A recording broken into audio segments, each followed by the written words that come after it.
All India United democratic front यानी AIUDF के अध्यक्ष मौलाना बदरुद्दीन अजमल के हिंदुओं पर दिए गए विवादित बयान के बाद असम में बवाल मचा हुआ है। सत्तारूढ़ बीजेपी ने अजमल की आलोचना करते हुए उन्हें औरंगजेब का दूसरा संस्करण बताया है और कहा है कि उन्हें बिना शर्त तुरंत माफी मांगनी चाहिए।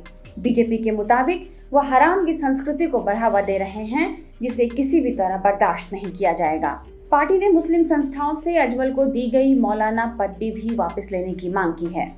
वहीं उनके खिलाफ पुलिस में शिकायत भी दर्ज हो गई है।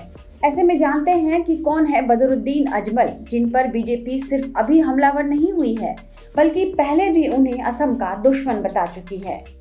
इस स्टोरी में हम आगे बढ़े उससे पहले आपको सुनाते हैं कि 2 दिसंबर को अजमल ने हिंदुओं पर विवादित बयान देते हुए क्या कहा था। 22 साल में शादी कर लेते हैं, लड़कियां 18 साल सरकार ने इजाजत दी, उसके बाद शादी कर लेते हैं। वो लोग 40 साल से पहले 1, 2, 3 इलीगल बीवियां रखते हैं, वहाँ बच्चे होने नहीं देते, उनका खर्चा वो बजाते हैं, मजा उड़ाते हैं। उसके बाद 40 साल के बाद माँ बाप ने मजबूर किया या कहीं फंस गए तो एक शादी कर ली। उसके बाद 40 साल के बाद बच्चा पैदा करने की सलाहियत कहाँ रहती है? तो कैसे उम्मीद रखते हैं कि वहां से इतने बच्चे बढ़ेंगे? तो जो लोग टाइम पे फर्टाइल जमीन के ऊपर आप जब मिट्टी डालोगे और दवा डालोगे तो वहां से तो धान ही धान उगेगा, खेती अच्छी होगी, लहलहान होगी, तरक्की होगी। तो उनको भी अपनाना चाहिए मुसलमानों के इस फॉर्मूले को कि अपने बच्चों को, जवानों को 20-22 साल में शादियां कराओ, लड़कियों को 18-20 साल की उम्र में शादियां कराओ, फिर देखो आपके यहाँ भी कितने बच्चे पैदा होते हैं। 2011 की जनगणना के मुताबिक असम में मुसलमानों की आबादी करीब 34% है। बदरुद्दीन अजमल असम में बंगाली बोलने वाले गरीब और पिछड़े मुसलमानों के बड़े नेता माने जाते हैं। कुछ लोग उन्हें इस्लामिक गुरु के तौर पर भी देखते हैं। अपनी धार्मिक और सामाजिक गतिविधियों के कारण वे मुसलमानों के बीच काफी लोकप्रिय हैं। असम की राजनीति में वे मुसलमानों के बीच अपनी पैठ बना चुके हैं। उन्होंने 2005 में अपनी एक अलग राजनीतिक पार्टी AIUDF बनाई। इस पार्टी को बने हुए महज कुछ ही महीने हुए थे कि 2006 के विधानसभा चुनाव में पार्टी को 10 सीटें मिल गईं। उस चुनाव में खुद बदरुद्दीन 2 सीटों से चुनाव बड़े अंतर से जीते थे।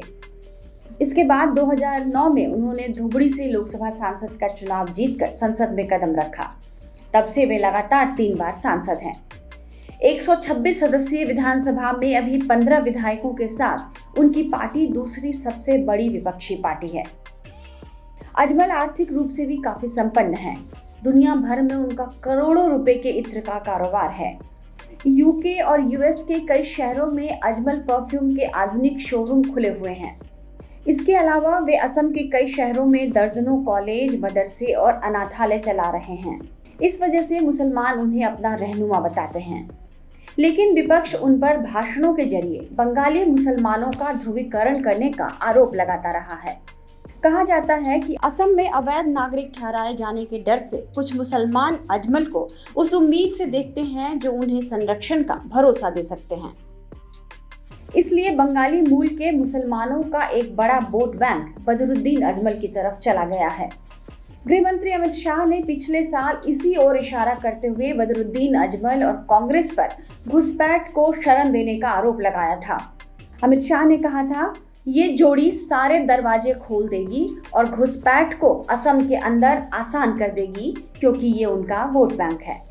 पिछले साल बदरुद्दीन ने कथित तौर पर अपने संसदीय क्षेत्र धुबड़ी की एक रैली में यह कहकर मुसलमानों को भड़काने की कोशिश की थी कि बीजेपी के पास 3,500 मस्जिदों की एक सूची है और अगर वह केंद्र की सत्ता में लौटती है तो मस्जिदों को तोड़ दिया जाएगा।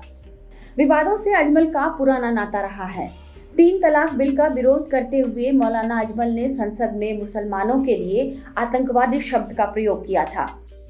2014 की लोकसभा चुनाव के दौरान भी बदरुद्दीन ने पत्रकारों के सामने कहा था कि अगर राज्य में बीजेपी एक भी सीट जीतती है तो अल्लाह किसी को माफ नहीं करेगा और बीजेपी को हराना हर मुसलमान का फर्ज है। हालांकि 2016 में असम की सत्ता में बीजेपी के आने के बाद बदरुद्दीन की पार्टी का प्रदर्शन लगातार खराब हुआ है और माना जा रहा है कि वे असम में अब मुख्य तौर पर बीजेपी के निशाने पर रहेंगे। असम के मुख्यमंत्री हेमंत बिस्वा शर्मा पहले ही अजमल को असम का दुश्मन बता चुके हैं।